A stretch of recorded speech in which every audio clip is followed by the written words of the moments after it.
That night, I felt the communion cup being pulled away before my fingers could even touch it. Deacon Allen simply ignored me, moving on to the next person as if I were invisible. My heart pounded like a drum inside my chest. The silence that fell over the altar was so thick, I could almost reach out and touch it. I felt everyone's eyes on me, even my grandchildren sitting 3 rows back looking confused. 30 years of devotion and now this. My hands trembled so badly I had to clasp them tightly in my lap to hide it. My dears, thank you so much for taking this time to listen to my story. It means more than you can imagine. This channel is still just beginning its journey, and every new subscriber is like a breath of fresh air, helping us reach our first goal of 1,000 friends here. If my story touches your heart, please consider clicking subscribe. And I'd love to know, where are you watching from? Let's build this community together. That Wednesday morning started like any other. Quiet, peaceful in its simplicity. The first soft rays of sunlight filtered through the floral curtains I had sewn with my own hands decades ago. I remember how the fabric's faded colors reminded me of the many years I'd spent in this house, the sanctuary that held so many memories, both joyful and painful. The scent of fresh apples from the pie I baked the night before still lingered in the air, mingling with the faint aroma of brewed coffee that Harold used to make every morning. Even though he passed away 5 years ago, some habits lingered stubbornly, like the empty second mug on the kitchen table, a silent testament to the life we shared. I stood by the window for a moment, watching the birds flit from branch to branch in the garden. The begonia blossoms were in full bloom, their bright pink petals swaying gently in the light breeze. I could hear the faint tolling of the church bells in the distance, a sound so familiar it felt like a heartbeat echoing through the town. Those bells had marked countless moments in my life: birthdays, weddings, funerals. I often thought of them as a constant reminder that life within this community moved forward, that faith and fellowship were the foundation of our shared existence. At 68, I had come to know every face in that church, every whispered prayer and every hymn sung with trembling voices and hopeful hearts. For 30 years I had been part of that congregation, not just as a member, but as someone who dedicated herself to the church in ways that went beyond attendance. I baked dozens of pies for the annual bake sales, organized Christmas baskets for families struggling during the holidays, and spent countless hours in the group Bible study, where deep friendships had blossomed. The church wasn't just a place of worship. It was my second home, a community woven tightly with threads of faith, love, and mutual support. But that morning, as I moved around the kitchen, carrying a cup of steaming coffee to the small wooden table, I felt a strange unease gnawing at the edge of my mind. It wasn't a loud or urgent feeling, more like a whisper that grew louder with each passing hour. My fingers trembled slightly as I poured cream into my coffee, the liquid swirling and darkening before me. I absent-mindedly traced the pattern of the lace doily beneath my cup, a gift from Mrs. Henderson, the oldest member of our church. She had given it to me during one of our visits, saying it belonged to her grandmother, and that it should be used by someone with a pure heart. I sat down, the uneven legs of the chair creaking softly under my weight. Outside, the sky was painted a pale blue, flecked with cotton-white clouds drifting lazily. The house was quiet, save for the ticking of the old clock on the wall, a relic from my childhood home, which had survived years of wear and neglect. I closed my eyes briefly and inhaled deeply, trying to steady the fluttering in my chest. But the unease remained, subtle yet insistent. That morning, the sound of the car pulling up in front of the house startled me. I wasn't expecting visitors. When I glanced out the window, I saw Pastor Willard stepping out of his vehicle, adjusting his tie with the nervous energy he always displayed when under pressure. His face was drawn, eyes searching, as if weighing the weight of some heavy burden. It wasn't like him to come by during the week, especially on a quiet Wednesday morning. I opened the door before he could ring the bell, offering a small smile. "Pastor Willard," I said, stepping aside to let him in. Would you like some coffee? He shook his head, a tightness around his mouth betraying his words. Thank you, Eliza. I came to talk. His voice was low, careful. There was a tension I couldn't quite place, and it settled in my stomach like cold stones. As he stepped into the living room, the familiar surroundings, the worn armchair where Harold and I used to sit, the framed photographs of our family on the mantel, felt suddenly distant, almost foreign. Is everything all right? I asked, setting down my cup. He hesitated, choosing his words with care. It's about the letter you wrote to the church council. My heart skipped a beat. The letter, the one I had sent 3 weeks earlier, after months of quiet worry. I had questioned the handling of the funds raised for the church's roof repairs. Over $50,000 had been donated by a generous congregation, including the $8,000 I had painstakingly saved over the years. Yet, the roof still leaked, and the pastor's new car gleamed in the parking lot each Sunday. It didn't feel right. I had hoped for answers, transparency, nothing more. Pastor Willard shifted uncomfortably.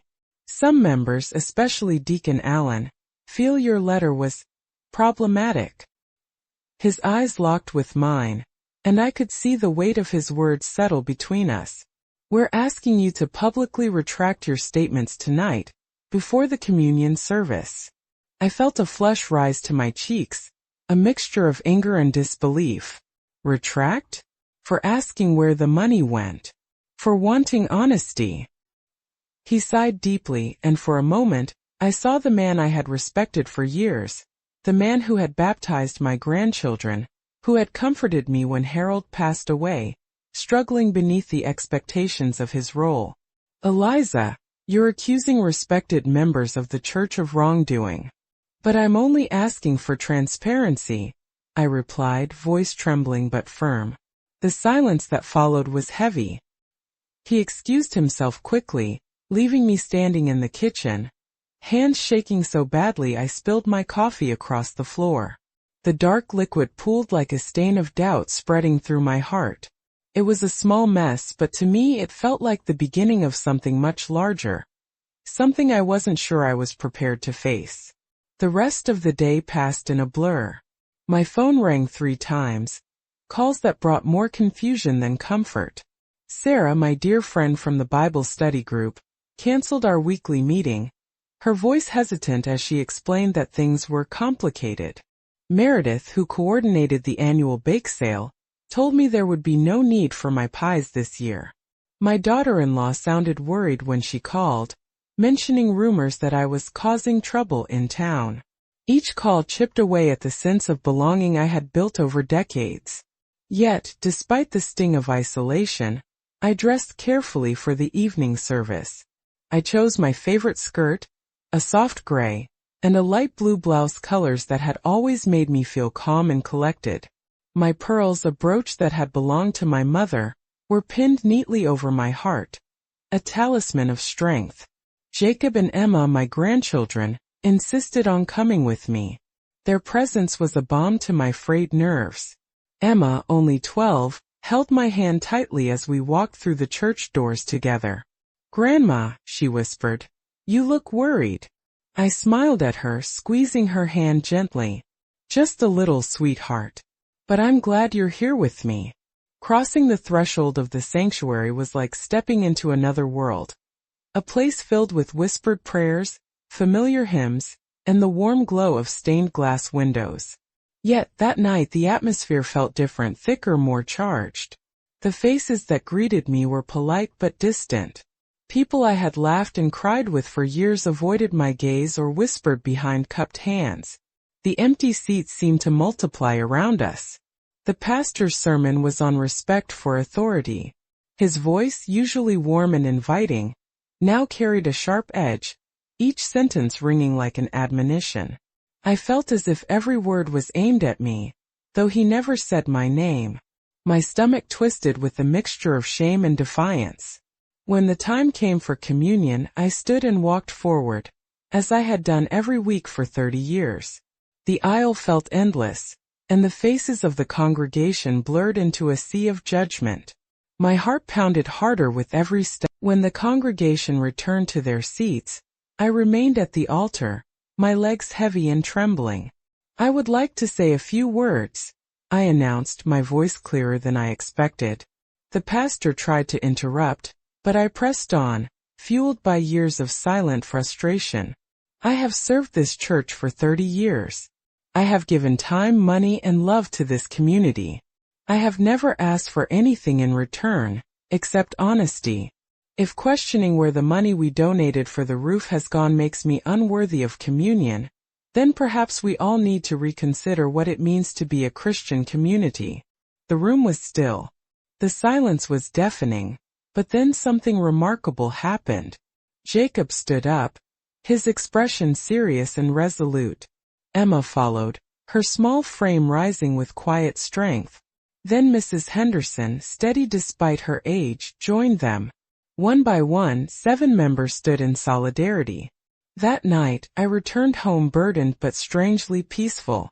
The next morning I found an envelope slipped under my door. Inside were the church's bank statements, proof of suspicious transfers to a company owned by Deacon Allen's brother-in-law. The road ahead was uncertain, and the cost was high. But I knew then that some acts of faith go beyond rituals and prayers. They are about courage, truth, and the legacy we leave for those who come after us.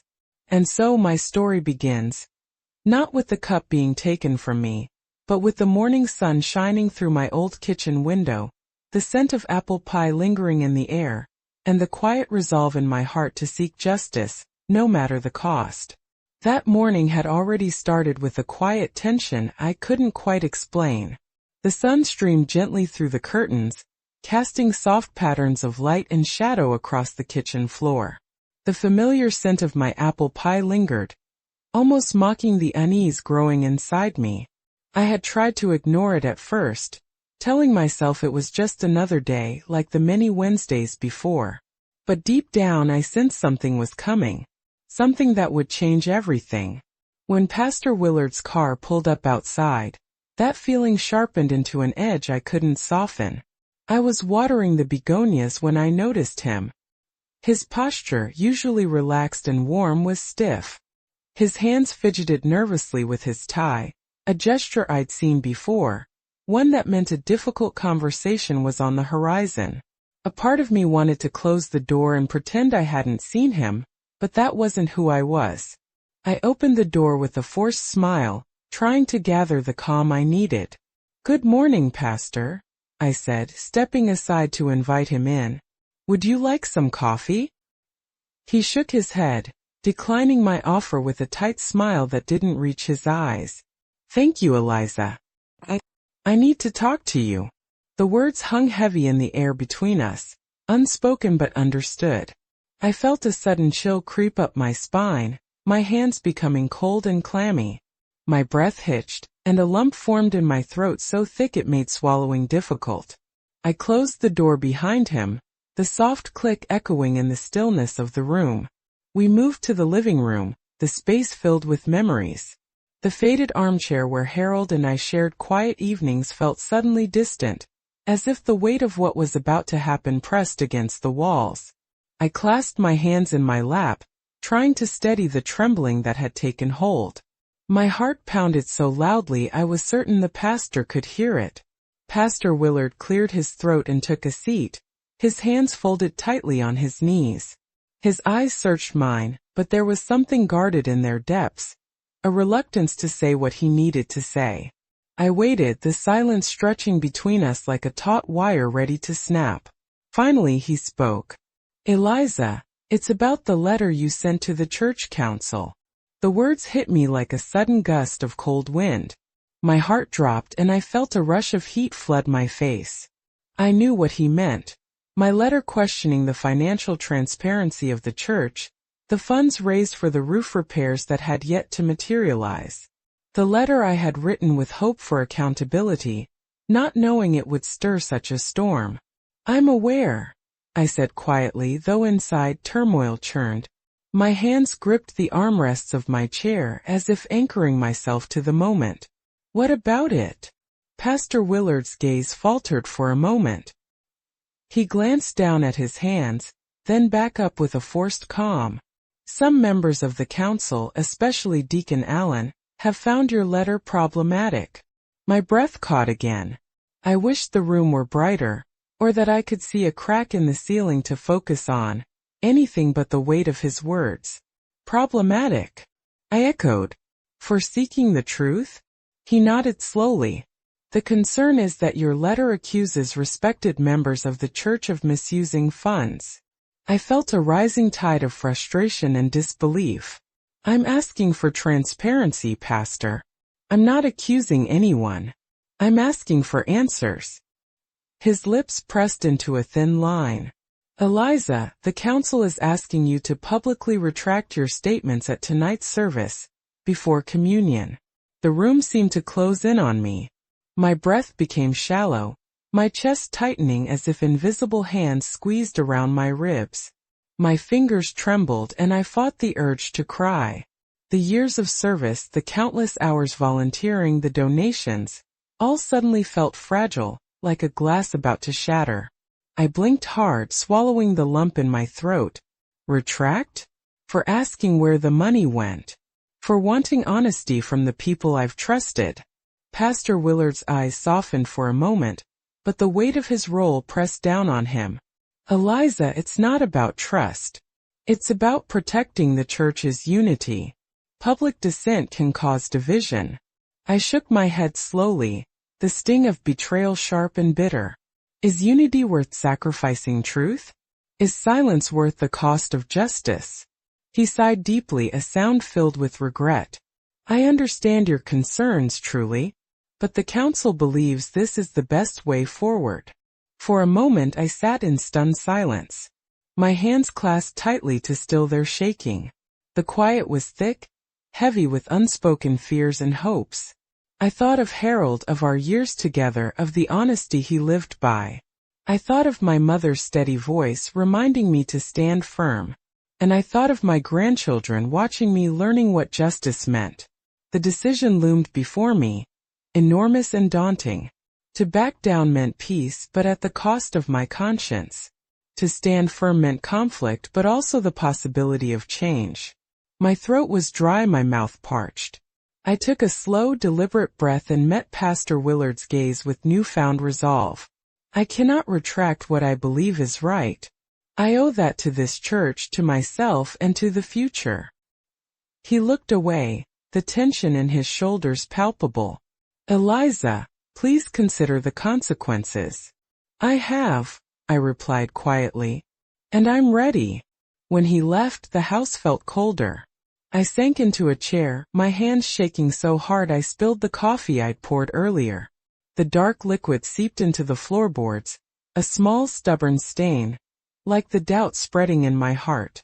That afternoon the calls began.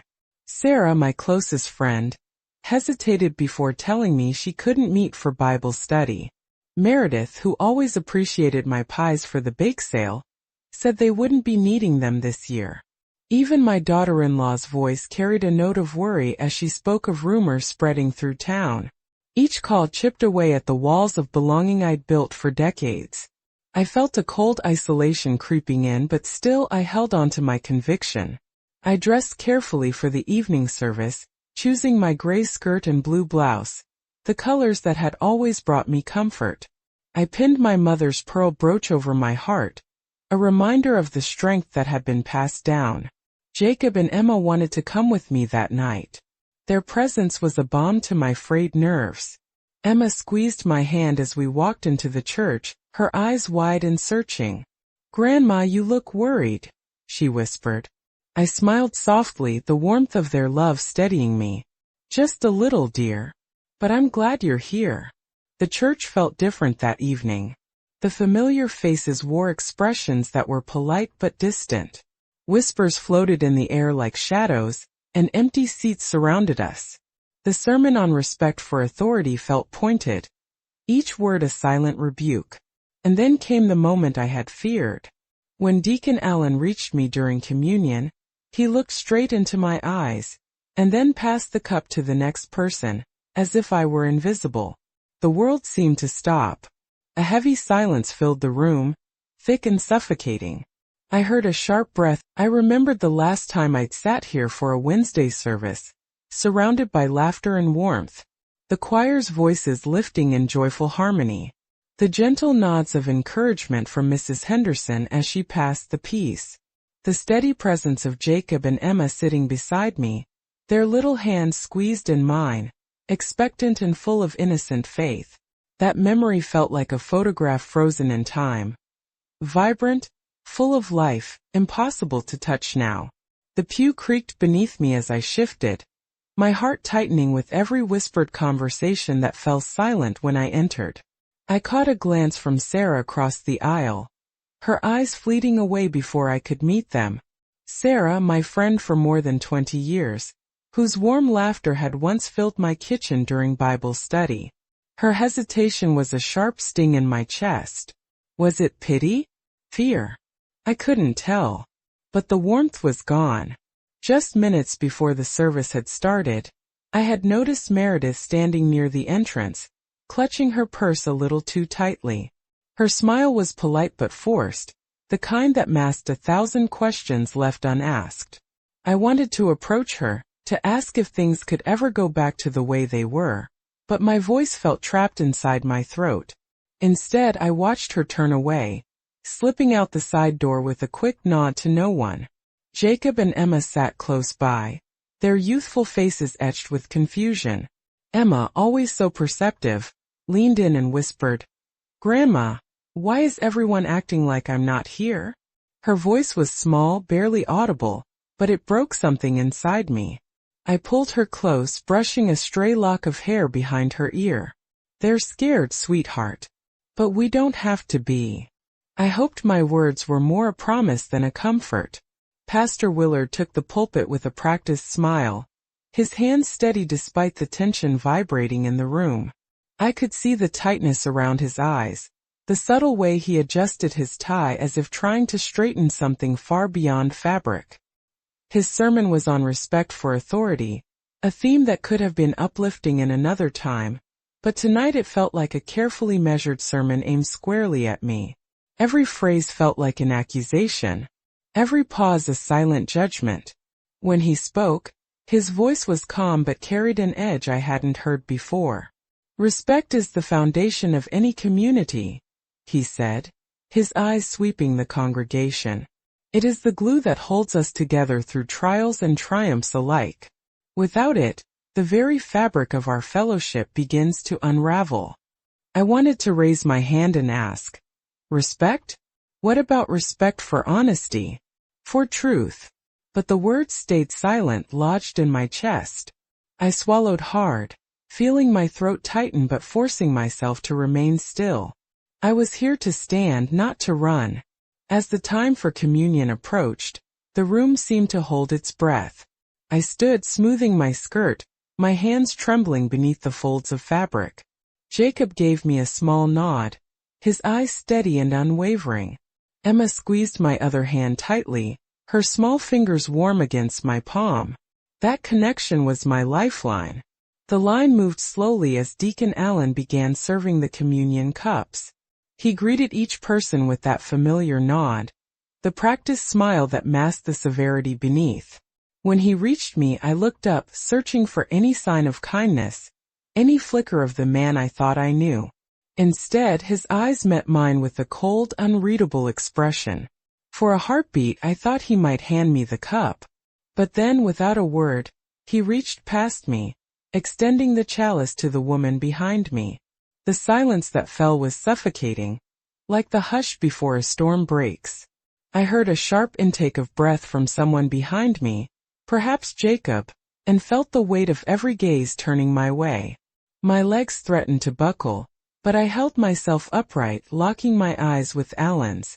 There was no apology, no hesitation, just a rigid defiance that settled like a stone in my stomach. I could feel the tremor in my hands, the warmth of tears threatening to spill. My heart pounded fiercely, a storm raging against the calm facade I tried to maintain. Every muscle in my body screamed to flee, to find refuge in the familiar safety of my home. But I stayed, because this moment was larger than me. As the congregation returned to their seats, the pastor continued his prayers, his voice steady but hollow. The music swelled softly, the choir singing hymns that felt distant and cold. I remained at the altar, the polished wood beneath my feet grounding me in a way I hadn't expected. My legs felt heavy, weighted down with years of silent service and unspoken questions. Clearing my throat, I found the strength to speak. "I would like to say a few words," I announced, my voice firmer than I thought it could be. Pastor Willard moved forward, placing a hand gently on my arm, his eyes flickering with concern. "Eliza, perhaps this isn't the right time." But I shook my head, feeling a surge of determination. "No, Pastor. It is exactly the right time." The room fell into a tense silence. Every eye was on me, curious, uncertain, some even hostile. I could see the flicker of doubt in a few faces, hesitation battling years of loyalty. "I have served this church for 30 years. I began, my voice steady despite the tremor beneath. "I have given my time, my money, and my heart to this community. I have never asked for anything but one thing: honesty, transparency, justice." I paused, swallowing hard as a wave of emotion threatened to overwhelm me. "If asking where the funds for the roof repairs have gone makes me unworthy of communion," I said, looking directly at Deacon Allen, "then perhaps we need to ask ourselves what it truly means to be a community of faith." The silence that followed was thick, almost unbearable. I could feel the weight of decades of tradition pressing down on us all. The unspoken rules that had kept questions buried and voices quiet. Then, as if breaking a spell, Jacob stood. His young voice was clear and unwavering. "Grandma is right." Emma followed, her small frame rising with the quiet strength I had always admired. And then, one by one, others rose. Mrs. Henderson, steady despite her years. Sarah, whose eyes met mine with a mixture of apology and courage. Others whose names I will never forget. 7 stood in silence, a quiet yet unshakable testament to the truth I had dared to speak. That night, as we left the church, I held Emma's hand tightly. The air was crisp, the sky darkening with the promise of rain. But inside me a new light burned, fragile but fierce. The path ahead was uncertain, fraught with challenges I could not yet see. Yet I knew I had planted a seed of courage, of change. The next morning the envelope slid beneath my door, the weight of the church's bank statements heavy in my hands. Proof that justice was no longer just a hope, but a call to action. As I sit here now in a smaller church surrounded by those who chose truth over comfort, I think of that night often. Of the silence that fell when the cup was pulled away. Of the faces that turned away. Of the courage it took to stand when everything inside me screamed to sit down and be quiet. And I think of Emma, leading her youth group with passionate talks about integrity and faith. I see in her the hope that one day, we will be brave enough to live out our beliefs without fear. Some communions go beyond bread and wine. They are about standing tall when the world tries to make you small. About truth over comfort. About faith that moves mountains, even if those mountains stand within the walls of a church. My story is not just about a cup taken away. It is about a voice rising up and the many voices that followed. The days after that Wednesday night felt like stepping into a shadow I didn't recognize. A place where the warmth of familiar faces had been replaced by cold glances and whispered conversations that stopped the moment I entered a room. Each morning I woke with a heavy weight pressing down on my chest, the kind of weight that makes your bones ache without a single touch. It was as if the church, the community that had been my second home for 30 years, had quietly sealed its doors against me. Not with shouts or confrontation, but with silence and avoidance. A silent judgment that carved me out of the fabric of belonging, stitch by painful stitch. At first, I thought it might be momentary, a passing storm fueled by the tension of that night's service. But as days turned into a week, the pattern became clear. I'd walk into the grocery store and catch a glimpse of recognition in a neighbor's eyes, only to have them quickly dart away, pretending they saw someone else. At the post office, the clerk who once greeted me by name barely looked up from her. I remember one particular moment that broke something fragile inside me. It was a warm Sunday afternoon, and I had decided to drop by the church office to ask a simple question about the upcoming holiday charity event, a task I'd always loved to help with. I smiled when I saw Meredith sitting at her desk, but when our eyes met, hers flickered with unease. She barely nodded in greeting and immediately looked away, her fingers busily typing on the keyboard like the very act of making eye contact was too much. I hesitated, unsure whether to speak or retreat. Gathering what little courage I had, I cleared my throat.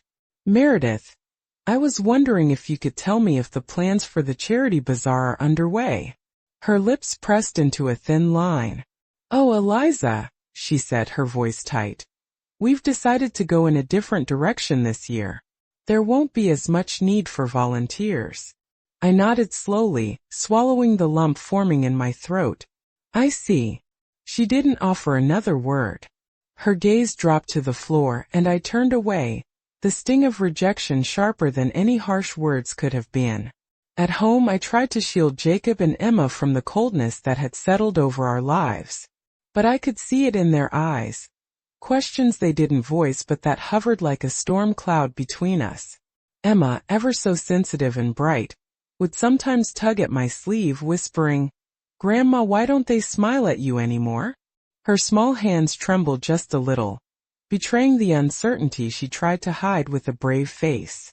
Jacob, older and more guarded, would speak less but carry a heaviness in his gaze that I knew came from trying to make sense of a world that suddenly didn't seem so safe. Even Sarah, my oldest and dearest friend, became distant. The warmth that once filled our Bible study gatherings thinned and flickered, like a candle fighting against a draft. One afternoon I called her, hoping to hear the comfort of her voice. "Eliza," she said softly, hesitating, "I don't think I can meet this week. Things are complicated right now." "Complicated?" I repeated, my voice faltering. She sighed, the sound heavy with unspoken pain. "I wish things were different. I hope you understand." I wanted to argue, to remind her of the years we had shared, the prayers we'd said side by side. But the words caught in my throat. Instead I whispered, "I do, Sarah. I do." The Bible study group itself fractured. Our usual meeting place, the church's small fellowship hall, felt colder now, the air thick with tension. When I arrived one Wednesday evening, the room was half empty. The few faces that remained avoided looking my way, eyes fixed on Bibles or floating toward the window as if searching for escape. The conversations were clipped, polite but hollow. I felt like a ghost haunting the space where friendship used to live. Even the children's ministry, which had been a source of joy for Emma and Jacob, shifted subtly. Teachers exchanged nervous glances when I came to pick up my grandchildren. Parents whispered behind their hands, casting furtive looks toward me. At one point, Emma clung to me tightly, her voice barely audible. "Grandma, do they not like us anymore?" I kissed the top of her head, smoothing her hair. "They are scared, my love.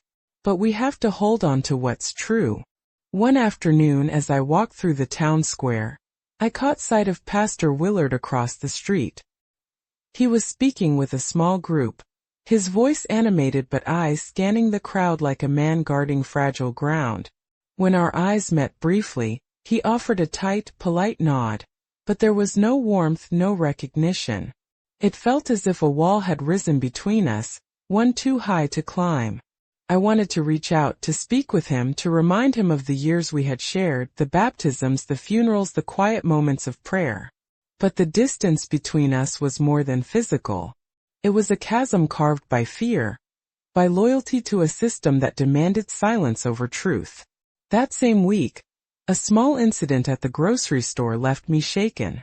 As I was paying for my apples and bread, I overheard a woman behind me whispering. She stirred up trouble. Shouldn't be surprised what happened.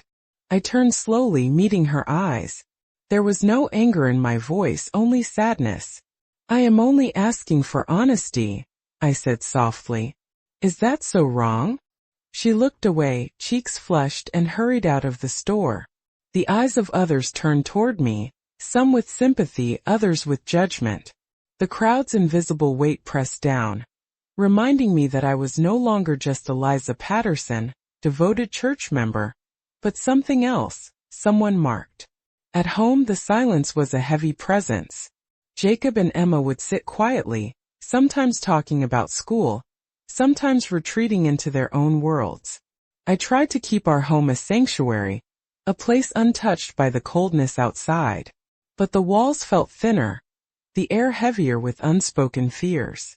One evening as I tucked Emma into bed, she looked up at me with wide, searching eyes. "Grandma, do you think I'll ever feel like I belong again?" Her question cut deeper than I expected. I held her close, the weight of my own uncertainty pressing down. "I don't know, my dear. But I promise you we will find a way." Days turned to weeks, and the congregation's cold shoulder felt like a slow, relentless tide, pulling me away from the safe shores I had known. Invitations to church dinners stopped. Phone calls, once frequent and warm, became scarce. Even the simple greetings in the hallways were replaced with hurried nods and averted eyes. I remember one Sunday sitting alone in a pew near the back, the choir singing hymns that once lifted my spirit. My hands trembled as I clutched my worn Bible, the pages soft and familiar beneath my fingers. I looked toward the altar, where Deacon Allen and Pastor Willard led the service with practiced ease. Their smiles, directed at the congregation, never reached their eyes when they glanced my way. I felt a mix of sorrow and resolve knotting in my chest. 30 years. 30 years of faith, of service, of love for this community, replaced by silence and suspicion. But beneath the sorrow, a flicker of something stronger remained. An ember of hope, a quiet flame of courage that refused to be extinguished. One afternoon as I sat on the porch, watching the sun dip low behind the trees, my phone rang. It was an unfamiliar number. Hesitant, I answered. "Mrs. Patterson," a voice said. "This is Linda, from the Church Finance Committee." My heart skipped. "Yes. We wanted to thank you for your concern. There have been some developments. We're reviewing the accounts, and we'll keep the congregation informed." A breath I hadn't realized I was holding escaped in a shaky sigh. "Thank you." The line went silent. That call was a small crack in the wall of isolation. It reminded me that truth, no matter how buried, has a way of coming to light. That even in the coldest silence, there can be voices waiting to join yours. I looked out at the gathering dusk, the sky painted in shades of purple and gold. The journey ahead was uncertain and fraught with pain, but I was no longer alone. In the quiet corners of the church and the brave hearts of a few, a new story was beginning to unfold. I carried that knowledge with me, a quiet strength to face whatever came next, knowing that sometimes, standing apart is the first step toward bringing a community back together. The moment I stepped into the church that evening, the air felt different, charged, heavy with something I couldn't yet name. It wasn't just the usual hush that falls over a room filled with 100 pairs of eyes waiting for the service to begin. No, this was something sharper. A tension that pressed against my skin like thick velvet, suffocating, yet impossible to escape. The smell of polished wood and aged hymnals filled the sanctuary, a scent so familiar it usually brought comfort. Tonight it seemed to crawl into my throat like smoke. My fingers instinctively clasped together in my lap, twisting and untwisting as I waited for the service to start. I tried to steady my breathing, slow it down until it was barely more than a whisper beneath the rising tide of nervousness. I looked around as the congregation settled into their seats. Faces I had known for decades were there, but their expressions were unreadable, some carefully neutral, others shadowed with quiet judgment. I caught a glimpse of Sarah across the aisle. Her eyes met mine for a fleeting second and then quickly slid away. That brief look held so much. A mixture of fear, sorrow, maybe even guilt. But no warmth. No welcome. My heart tightened and I swallowed hard. I could feel the heat rising in my cheeks, the familiar rush that comes with being under a spotlight. Pastor Willard took the pulpit. I watched as he adjusted his glasses and smoothed his tie, a nervous habit I had seen many times before, but tonight it seemed more urgent, more strained. His eyes scanned the room, lingering just a moment too long on the empty space beside me, then shifting quickly away. His voice rose, clear and steady at first, filling the room with the familiar cadence of a sermon. But each word was carefully measured, loaded with meaning and unspoken warnings. The topic: respect for authority. Respect, he began, his voice echoing softly against the high ceilings, is the foundation on which any community is built. Without it, we risk tearing apart the bonds that hold us together. His gaze swept the congregation, sharp and unblinking.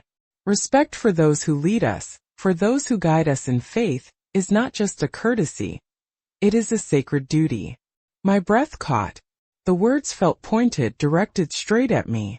I clasped my hands tighter in my lap, fingernails pressing into my palms as I fought to keep calm. I could feel the moisture gathering behind my eyes, the telltale sting of tears threatening to spill. I swallowed, forcing a steadying breath in and out, reminding myself to remain still. He continued, growing more impassioned. We must trust those who are entrusted with the care of our spiritual home. Questioning their motives without cause sows discord. It fractures the very unity we are called to nurture. The room seemed to shrink around me. The polished wood of the pew beneath me felt hard and unyielding. The faint scent of old candle wax and incense floated in the air, mingling with the faint sweat of nervous parishioners. I could hear the whisper of pages turning in hymnals, the quiet shuffling of feet. Every sound was a reminder that I was the odd one out, the one who had dared to disturb the peace. I glanced to the side and saw Deacon Allen seated near the front, his posture rigid, his jaw clenched tightly. His gold wedding band caught the light, glinting like a warning. Our eyes met for a brief moment. There was no remorse there, no flicker of recognition or regret, only cold resolve. When the sermon drew to a close, the congregation began to rise for communion. My heart pounded fiercely, each beat like thunder in my ears. I stood, smoothing my skirt and clasping my hands in front of me to hide the trembling beneath. Jacob and Emma flanked me, their silent support giving me strength. The sanctuary was bathed in the soft glow of the candles flickering along the altar rail. The scent of communion bread and wine filled the air, comforting, sacred. But beneath it all was a current of tension so thick I could almost taste it. Deacon Allen began the solemn task of serving the guests. One by one he offered the cup, nodding politely, murmuring blessings. I watched as his hands moved with practiced ease, the silver chalice gleaming under the lights. Then came my turn. I stepped forward, my breath caught somewhere between my lungs and throat. I looked up to meet his eyes, searching for any sign of kindness, any flicker of the man I had known. Instead I found stone. His gaze held mine for a long, impossible moment. Then, without a word, he reached past me, extending the cup to the person behind me. The silence that fell was as sudden and sharp as a knife. The room seemed to freeze, the air thickening around me like a fog. I heard a sharp intake of breath from somewhere behind. A gasp, a whisper lost in the stillness. I felt every eye in the sanctuary turn toward me. My legs threatened to give way, but I forced myself to stand tall. My hands trembled violently, my breath coming in shallow, ragged gasps. I clasped my fingers tightly in front of me, knuckles white, trying desperately to still the shaking. I could feel the sting of tears behind my eyes, but I refused to let them fall. Jacob shifted beside me, his jaw tight with anger and confusion. Emma's small hand squeezed mine, a silent show of solidarity. Their presence grounded me. The pastor's voice resumed, steady and unbroken, but hollow, like a man reading words he no longer believed. The prayers continued, the congregation bowed their heads, but the wound was raw and open. I wanted to flee, to run from the humiliation, from the betrayal. But something inside me held fast, the memory of my mother's voice, urging me to stand for what's right, no matter the cost. I remained there, rooted to the spot, my heart pounding fiercely in my chest. When the prayers ended and the congregation began to return to their seats, I stepped forward, voice trembling but clear. "I would like to say a few words," I announced. The pastor's hand reached out, a silent plea for silence. "Eliza, perhaps this isn't the right time." But I shook my head. "No, Pastor. It's exactly the right time." The room fell into a tense silence. Every eye was on me, curious, uncertain, some hostile. I could feel the weight of their gaze like a physical force pressing down on me. "I have served this church for 30 years, I said, voice steady despite the fire burning inside. "I have given my time, my money, and my heart to this community. I have never asked for anything except honesty, transparency, justice." I swallowed hard, fighting the lump rising in my throat. "If questioning where the money we have donated has gone makes me unworthy of communion," I said, looking directly at Deacon Allen, "then perhaps we need to reconsider what it truly means to be a Christian community." The silence that followed was so thick I could almost hear my own heartbeat. The polished wooden floor beneath my feet felt cold and unyielding, but I stood firm. Then, something remarkable happened. Jacob rose. His voice was clear and unwavering. "Grandma is right." Emma followed, her small frame rising with quiet strength. Then Mrs. Henderson, steady despite her years, joined them. One by one, others stood, 7 in total, silent but unshakable. In that moment, the sanctuary transformed from a place of judgment into a place of courage. The echo of our collective stand reverberated through the walls, breaking the silence that had held us captive for too long. And though the night ahead was uncertain, filled with challenges I could not yet see, I knew we had taken the first step toward justice. Together. Some communions go far beyond the bread and wine. They are about truth. About standing tall when the world tries to make you small. About faith that moves mountains no matter where those mountains stand. The night after the service I didn't sleep. The memory of Deacon Allen's cold refusal to offer me communion replayed endlessly in my mind. A relentless loop of disbelief and pain. The house felt too quiet, the shadows too deep, as if the walls themselves were holding their breath, waiting for what would come next. I sat at the kitchen table long after the clock had struck midnight, the soft hum of the refrigerator and the occasional creak of the old house the only sounds to break the silence. Jacob and Emma were asleep upstairs, their breaths steady and peaceful, a stark contrast to the turmoil churning in my own chest. I reached out and touched the pearl brooch pinned over my heart, the same brooch my mother had worn, the one that now carried the weight of my courage and my doubts. It was a symbol of strength, but in that moment I wondered if it was enough. The morning light crept quietly through the curtains, gentle and indifferent. I woke to a sense of exhaustion, but also a stubborn flicker of resolve that refused to be extinguished. The events of the night had changed something inside me, something that could not be undone by silence or avoidance.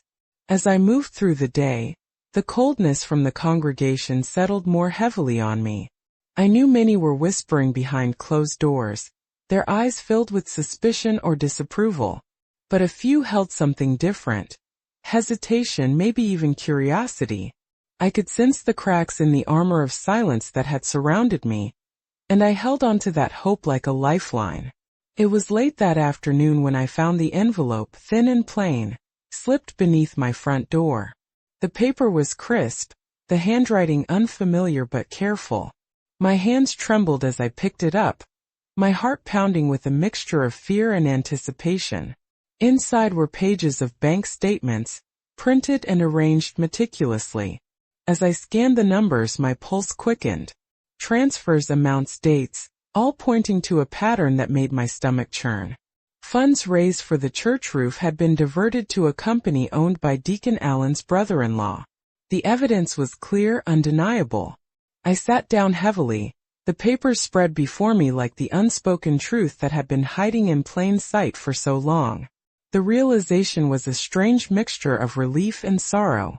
Relief that my Pastor Willard, once so cautious, stood visibly shaken as the evidence was laid bare.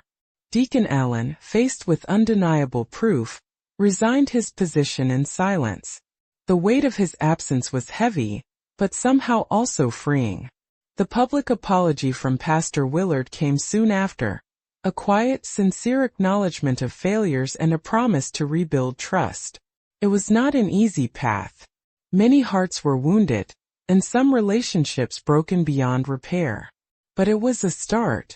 I returned to the church a few Sundays later, not as a visitor seeking approval, but as a woman who had fought for truth and found it. The air was different, still wary but tinged with the possibility of healing.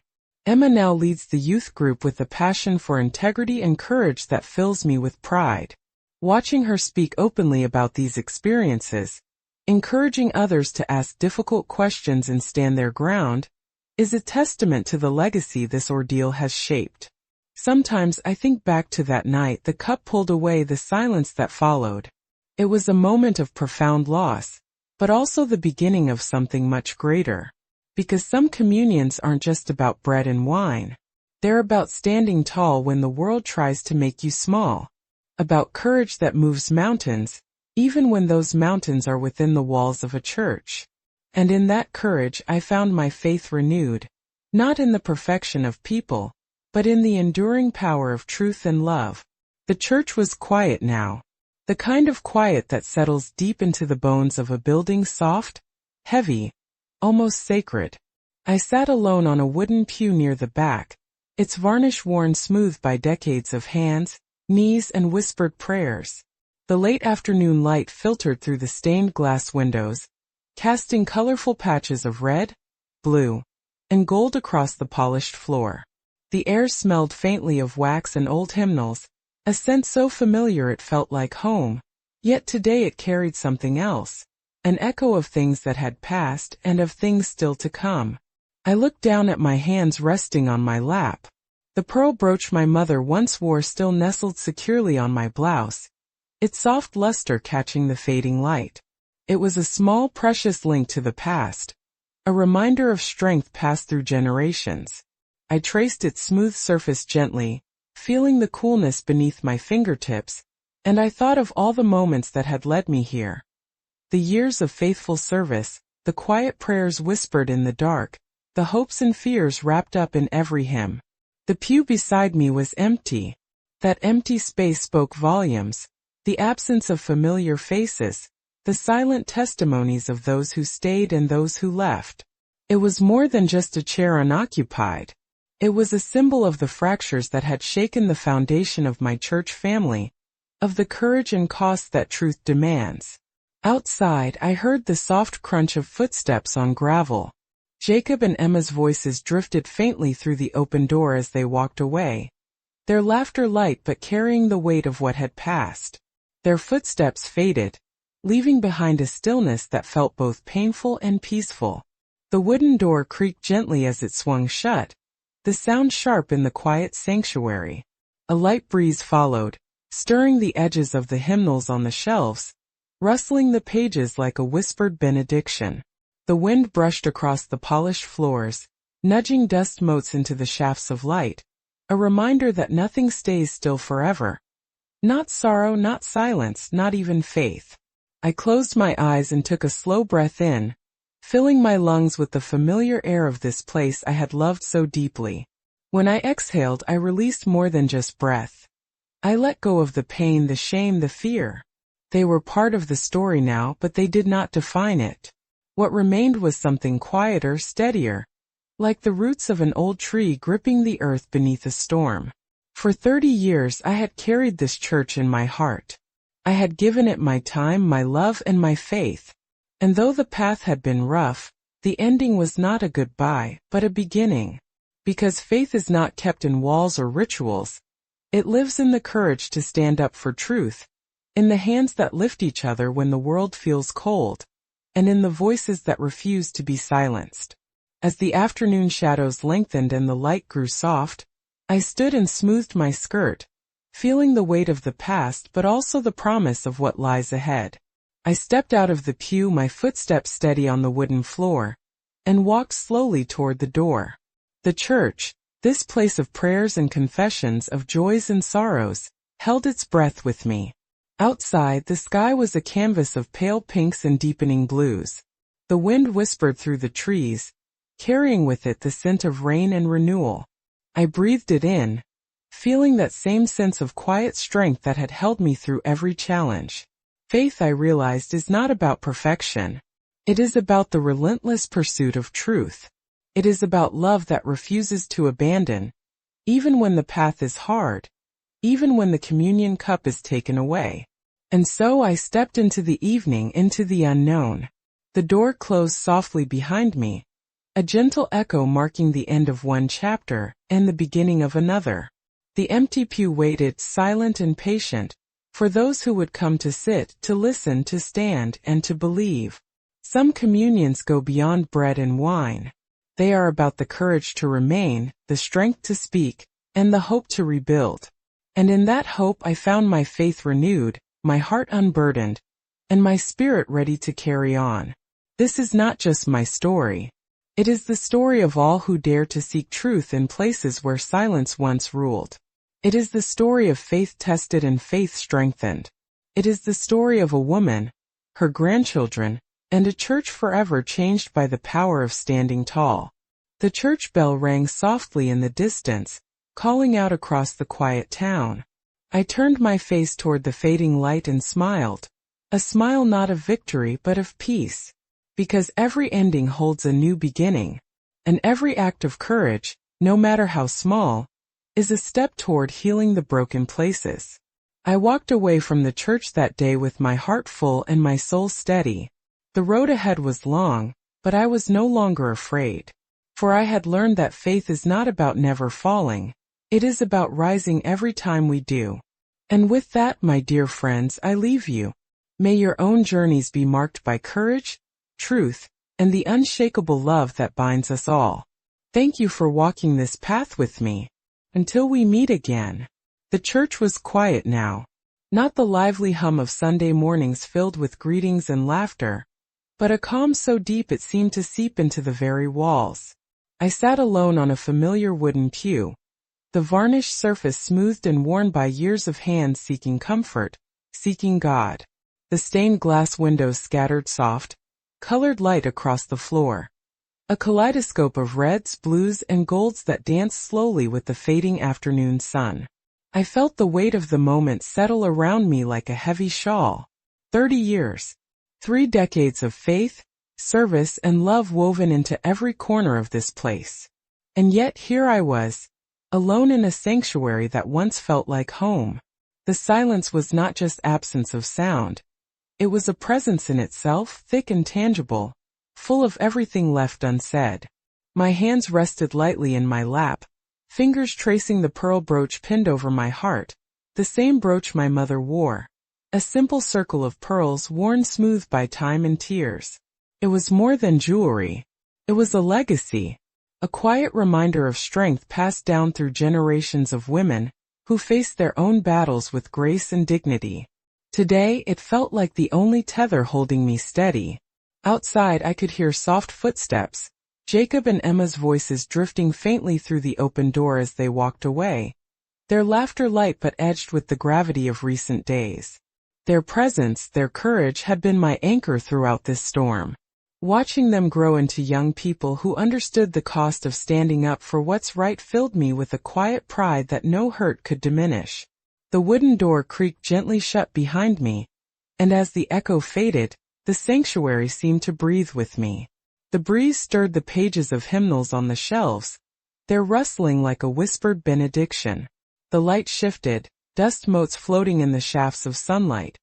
A reminder that nothing stays the same, that even faith must evolve through seasons of hardship and hope. I closed my eyes and took a slow, deep breath. The air smelled faintly of old wood and wax, mingled with memories. When I exhaled, I released more than breath. I let go of the fear, the shame, and the loneliness that had clung to me for so long. They were part of my story now, but they no longer defined it. Faith is not contained in buildings or rituals. It lives in the courage to seek truth, even when it means standing apart. And so, I stepped into the evening, carrying with me the truth that some communions go far beyond bread and wine.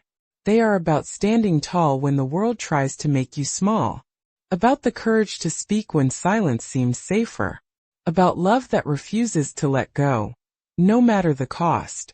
My story is not just mine. It is the story of all who dare to seek honesty in places shrouded by silence. It is the story of faith tested and faith strengthened, of a woman, her grandchildren, and a church forever changed by the power of truth. If there is one thing I want you to remember, it is this. Sometimes the greatest act of faith is simply to stand and refuse to be invisible. If you've made it this far, thank you from the bottom of my heart for staying until the end. If you feel it in your heart, please subscribe so you won't miss the next stories, and keep walking with me by watching the other videos I've prepared with care. And please, share in the comments what you thought of my testimony. I will read every word.